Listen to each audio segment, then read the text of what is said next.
A pillar of jazz history, Ron McClure's bass lines have anchored some of the most iconic ensembles in the genre. From his groundbreaking work with Charles Lloyd's classic quartet and Wynton Kelly to his innovative contributions with Blood, Sweat, and Tears. McClure's influences span generations. His collaborations with jazz legends like Wes Montgomery, Keith Jarrett, and Joe Henderson showcase a career of boundless creativity and virtuosity. Today, we delve into the life and legacy of a musician who continues to inspire. So, Ron, good to speak with you over the phone. Good to speak to you. So, Ron, the first thing I wanted to say was, I'm so glad to speak to you because, you've played on two of my all-time favorite jazz albums to which have affected me. I could not tell you. Joe Henderson live at the Lighthouse and Wes Montgomery in Seattle. So just want to thank you Really, personally for playing on those records. I get that a lot about the Joe Henderson, especially.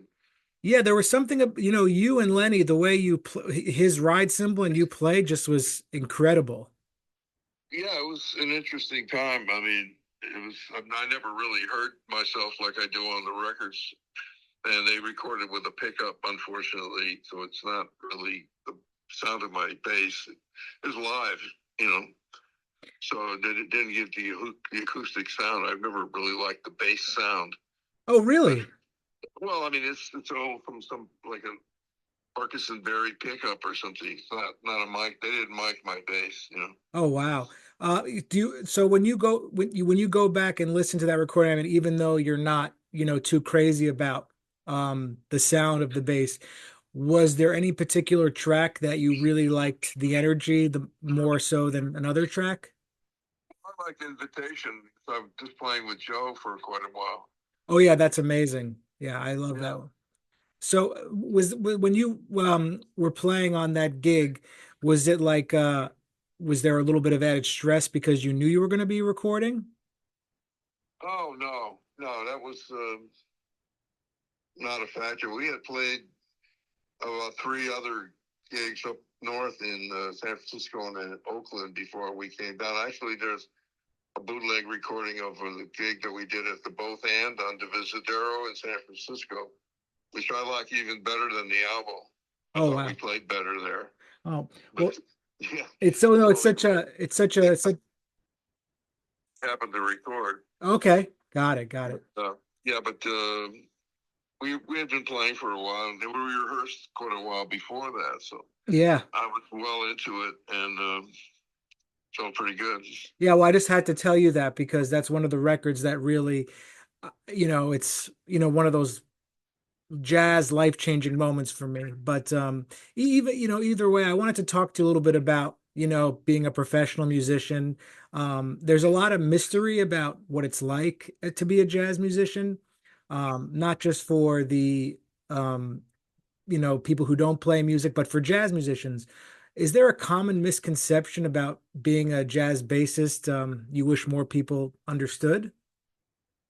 Yeah, I think so. I mean, there always has been, probably always will be. I don't think too many people understand, first of all, what jazz really entails in terms of improvisation, being in the moment, and improvising. I think people think that we practice all this stuff and go out and play the same thing every time. And some people do that, of course. But I don't think too many people have a picture of what it's like. I mean, most of the people that I grew up with listening to didn't live very long. Yeah, that's true. Yeah, I mean, so I mean, it was a lifestyle, and I guess a lot of people think of jazz musicians as being some kind of um, misfits or derelicts or something. You know, that is this whole connection with alcohol and drugs. I mean, and from its beginnings, you know, Yeah, and smoking cigarettes too. I know. being cool, you know, smoking cigarettes, and the music was played in bars. And Charles Lloyd didn't want to play in saloons, as he called them, and we played for Bill Graham out in San Francisco and in New York Oh wow, yeah. at the Fillmore, East and West. And what was cool about that is there was no alcohol, and it was big venue where you paid a small fee to get in. You heard three bands in one night. You had a light show, and you could sit on the floor with your friends and walk around. I mean, it wasn't like sitting in a nightclub with a minimum, a cover charge, and a waitress bugging you for drinks. Yeah. So totally different atmosphere than what we're used to. We never played a jazz club. Wow.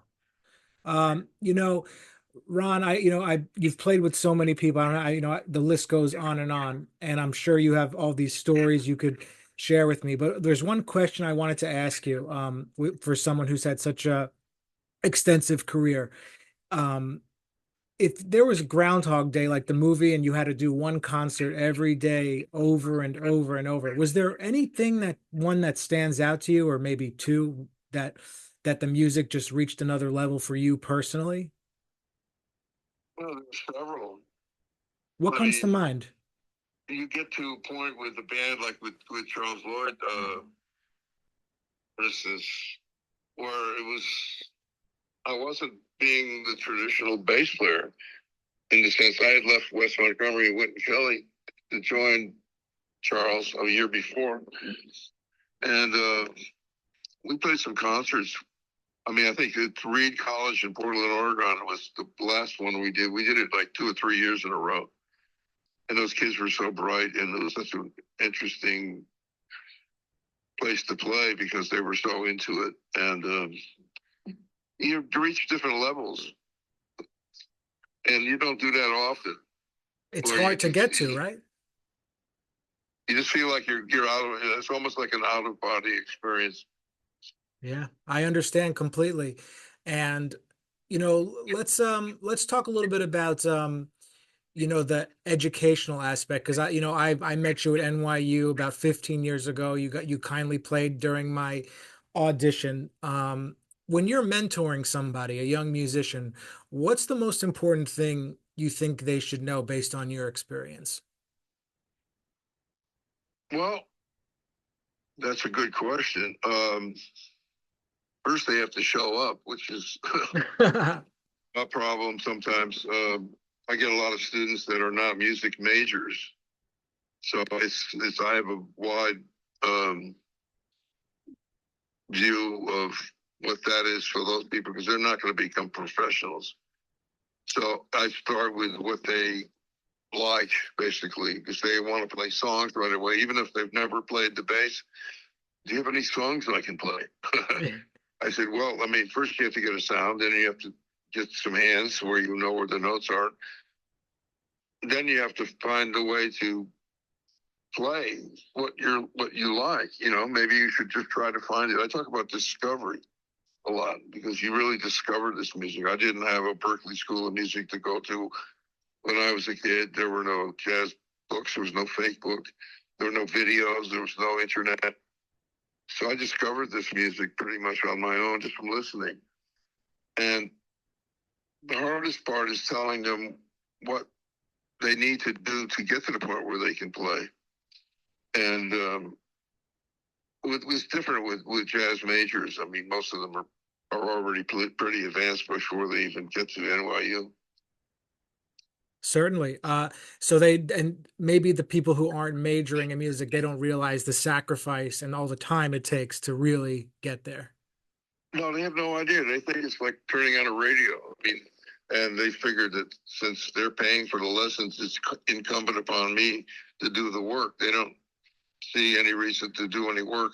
Try to explain why somebody should practice their scales to build their hands.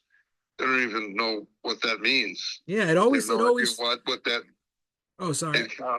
encompasses. Yeah, it always struck me like as I couldn't believe that you were teaching non-music majors. I mean, looking on the outside in it was very unusual for me to observe that. And then you're talking about having to deal with these, things that you're talking about. But even, let me ask you a question, because those musicians are non-jazz musicians, I suppose.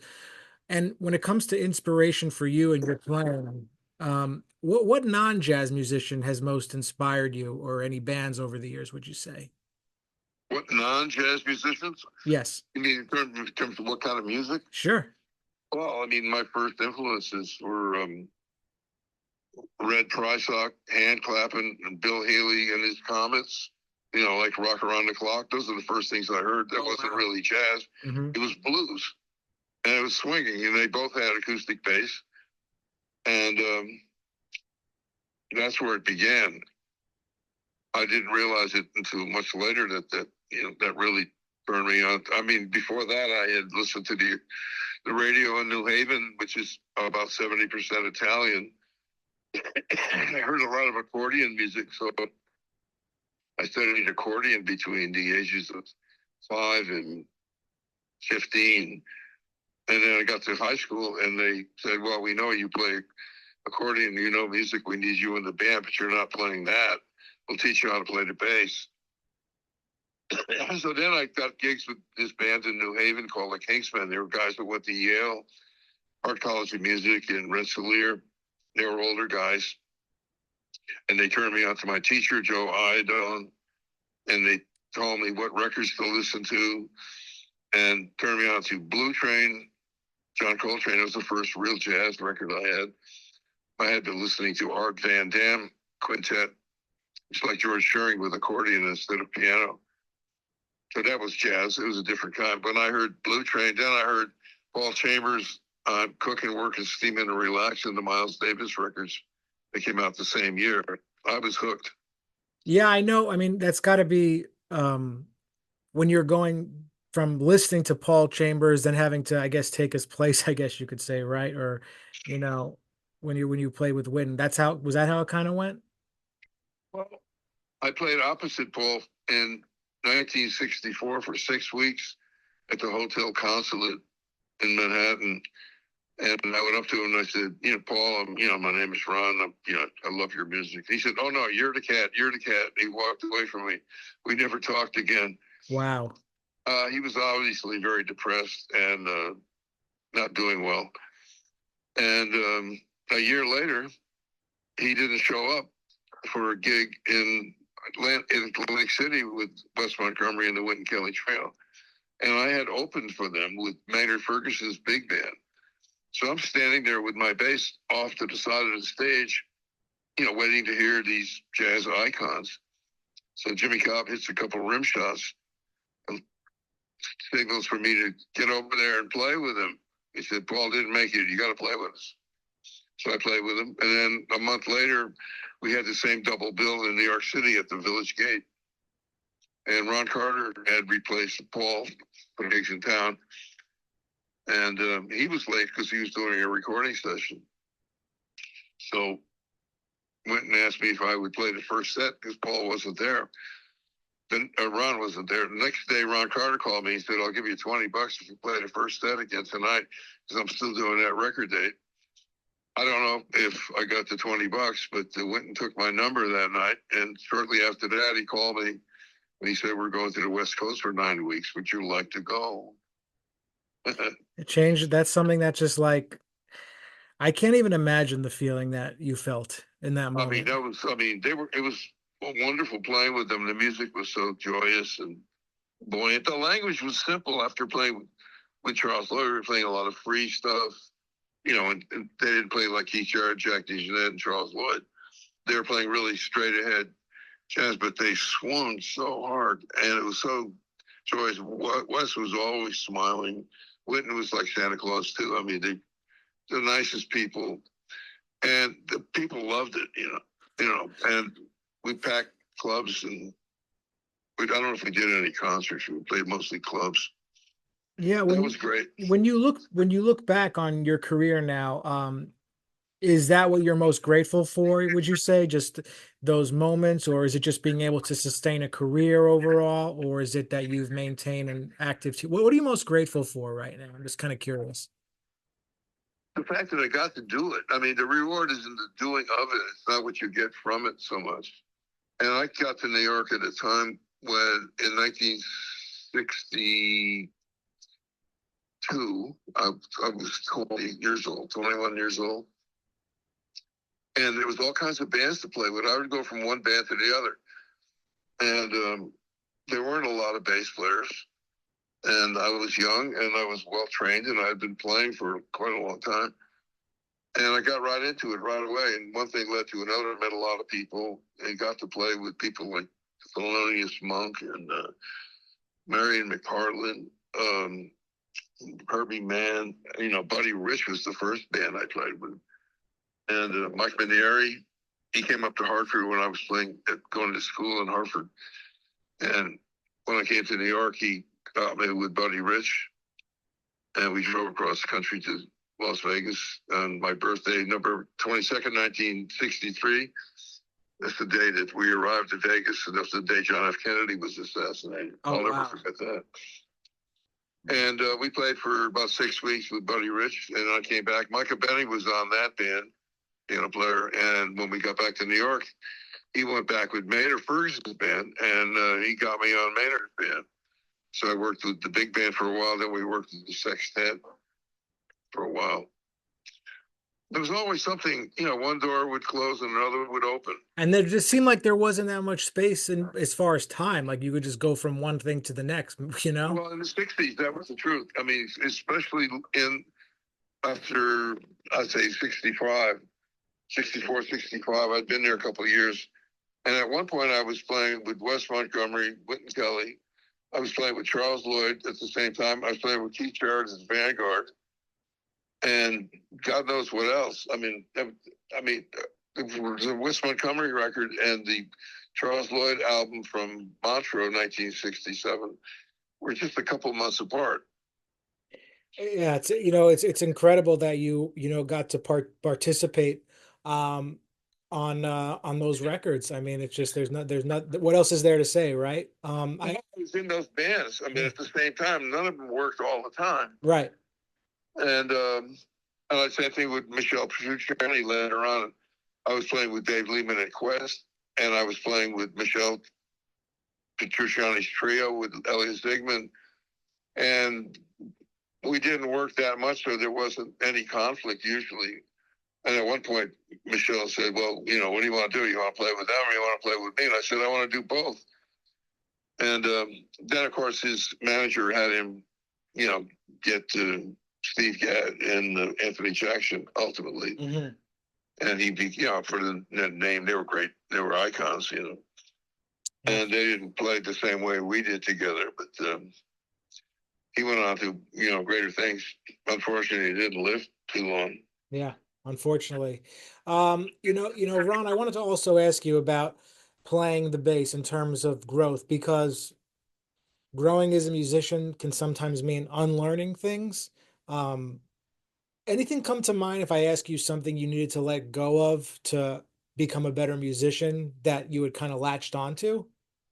Well, what comes to mind, if I'm interpreting your question properly, is if you want to change something, you have to. They say, well, insanity is the definition of insanity is doing the same thing and expecting different results. Yes.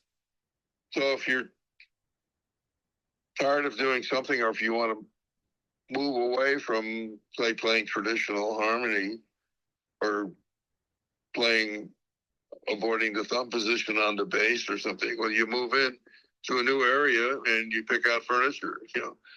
You just stop doing what you were doing and really focus on doing something else. So after a while, it might happen for you. Sure. And many musicians turn to this music as a way to cope with, life's challenges. And it's almost like a lot of people I've met, they started playing jazz at the right time when they were maybe going through something, or, they use it as somewhat of an emotional release. Have you found that the music provides you with like an emotional release or maybe sense of healing when you play? Well, I've always said that the only time I really feel good, I mean, you could be very sick and play music and you forget all about it. I've had that happen when I was in Europe and I had dysentery because of the water. And I really didn't feel like playing. And they said, oh, come on, you have to play. By the time I got on the bandstand and started playing, I forgot all about it. Yeah. I mean, that's the powers of it. Yeah, but really is the only time I you really get to a place where it's like an out of body experience. It takes over. And I don't know if anything else in life could be like that. I agree with you in that, it's, I mean, playing jazz is certainly not about the money. You have to get something else from it. Well, you're really in the moment. I mean, if you're really doing it. I mean, if I think this is the problem I have with the ensembles I have at NYU. They're playing at the same time and they're playing the same tune, but they're not really playing together because they haven't experienced that joy and the wonderment of playing something that is relevant to what other people are playing. Do you It's think like that having has a conversation, a cell phone, or a group of people at a table. There's four people at a table talking to someone somewhere else on a cell phone. They're not speaking to each other. They might be speaking at the same time. Yeah, they're finding that the communication is just not there between the Yeah. young I musicians. mean, I think these kids are just trying to play something that they can play, and they don't really hear what anybody else is doing.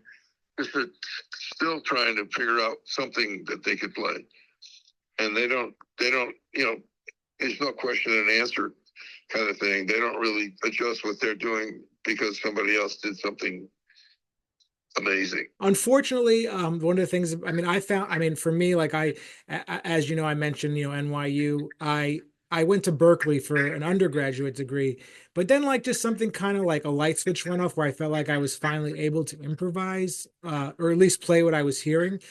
Do you think it's maybe that a light switch needs to go off sometimes for some people? Like, oh, this is how you do it? I don't. I don't get what you just said. Oh, so maybe like they're trying and trying and trying, but they're just not getting it. But then maybe something, one day it just clicks for them. Yeah, I guess it's like that. I remember when the time when I was playing the accordion with the buttons on the left hand and the keyboard on the right hand. And you're playing two entirely different things. You're playing rhythm with the left hand and you're playing melody and harmony with the right. And it's like kind of like, chewing gum and walking at the same time. Mm-hmm. Yeah. And I remember when that happened. And I also remember the first improvised solo I ever played. I was playing the accordion with a dance band in high school. And they said, "You got it." And I said, "Got what?" And we're playing these, complex tunes with lots of chords. And I had no idea what to do. You just went for it. So, I mean, you get to it. I mean, it comes with time. I mean, in experience, I think that's the most important thing. You just have to be doing it all the time. Yeah. And these kids that I see today don't play that much, and they don't have the opportunities that I have. Yeah, they're playing at home mostly and recording it on Instagram. Well, people don't even talk to each other so much anymore. They don't work together. I mean, we've become isolated, especially since COVID. Yeah, that's true. People work from home. I mean, they have their little world where they have so many things they can do online, and everything's provided for them. And you can watch live shows from like places like Smalls where I play. I mean, you can watch it live, or you can dial it up like later and watch it, and you don't have to go out. You watch it on your computer or something. Do you think is that sad, or is that just it is what it is? Well, it is what it is, but it's like it's really killed them. I mean, there's no retail anymore. I mean, I live in New York City, and things are going out of business, because restaurants and stuff like that, and shops and stores, because people buy everything online. Yeah, Amazon.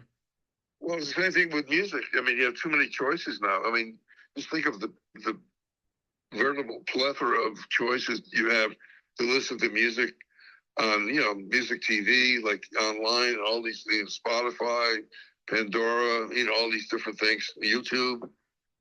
I mean, you're inundated with possibilities. So people aren't as focused as they were. I mean, as we were. I mean, I was focused on jazz. I never really listened to a lot of other kind of music growing up because I wasn't aware of it. Right. Ram, before, this is great. I'm so glad I got a chance to speak with you. Before we wrap up, I wanted to ask you, just one more question.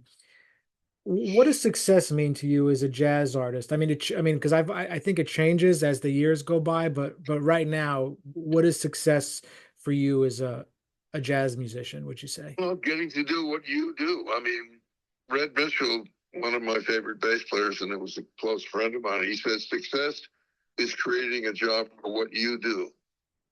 And I've managed to do pretty much what I do my whole life. I haven't, I've done Broadway shows and jingles, and I've been teaching, and I write and arrange, and, I do all kinds of other things, mostly related to what I do. I mean, I've never had to take a job doing something just for the money. Yeah, just doing music your whole life. Yeah, It's a blessing. that's a major accomplishment.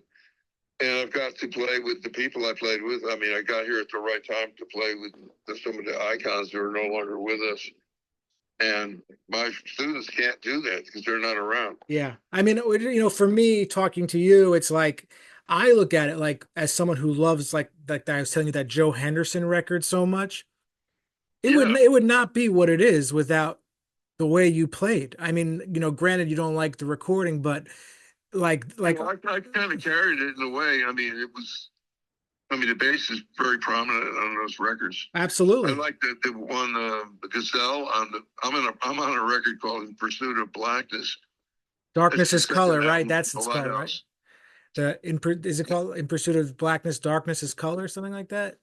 It's called In Pursuit of Blackness. It's on Milestone. Right. It's the second album. It's the second release from the Lighthouse. Got it. And on the other side is Joe Henderson with a studio band in New York with Stanley Clarke on bass, which is the first time I heard Stanley. And we played this tune, Joe Henderson's tune, Gazelle, which is an amazing composition. And it was very hard. And I nailed that one. No, I love it. I mean, just for me, just to tell you that I mean that the way that it's so swinging and like Have you heard of that? Have you heard that track? I heard the what's it called, the No Me Escape off that track. But I've definitely heard. I just have to revisit it. I think I Well, heard. it's on a different album. It's not on the first one was called "If You're Not Part of the Solution, You're Part of the Problem." Is that the one with Vis a Vis on it? It's got when Mode for Joe. Got it. Got it. Okay. Yeah. I don't remember all the titles. Yeah. I'm gonna have to revisit it, but But the second one really was nice. Then there's a bootleg on Everest. There was one long tracks that wouldn't fit on an LP. Because in those days there was a consideration of time because you could get maybe 20, 22 minutes on one side of an album. Yeah. But nowadays, I mean, you got a CD, you can put like 75 minutes. CDs aren't even a thing anymore. But yeah, Ron, I want to thank you so much for speaking with me. It's been a pleasure. Yeah, thanks so much.